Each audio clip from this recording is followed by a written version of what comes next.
An American forward operating base, now in the hands of Taliban fighters.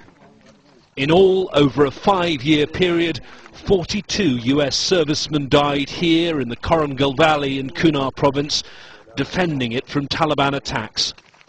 Yet just days after the Americans withdrew, the Taliban have control of the area and are able to access every part of the Americans' camp. Local people too have come to see inside the base. They walk around the compound, which days ago was crowded with heavily armed US troops and is now littered with debris they couldn't take away with them. They want to see how they lived and see the view from the commanding heights where the Americans had their gun positions. Now Taliban fighters are standing guard. One local man says he hopes now there can be peace here.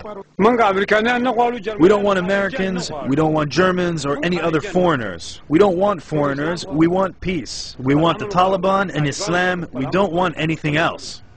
Al Jazeera producer Kai Sazimi spent 8 hours in the area visiting the main base and 3 smaller outposts, and he was told the Taliban intend to use this area as a bridgehead, a base from which they intend to take more territory. This used to be an American base here in Korangal Valley, but now it's controlled by Taliban.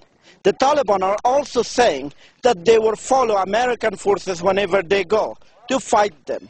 Kais was told that in addition to the local Taliban, a number of foreign, mainly Arab fighters had moved into the area.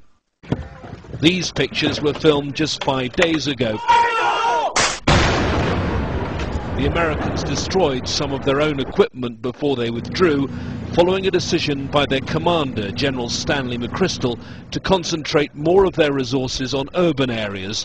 They call it a repositioning of forces. However, the Taliban call it a defeat. This fighter says the rounds around his neck were left behind by the Americans.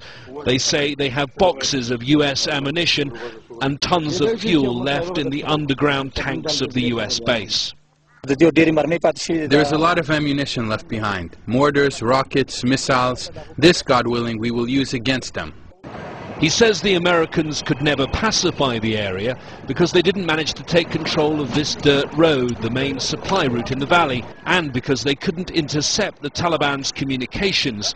The locals in this valley have their own language spoken by just a few thousand people. As US commanders watch these pictures, they should perhaps recall the words of President Obama when less than 5 months ago he announced a major increase of troops.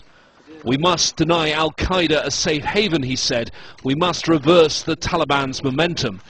Yet now there is a new area beyond the control of the Afghan government where the Taliban and possibly foreign fighters are massing. James Bays, Al Jazeera, Kabul.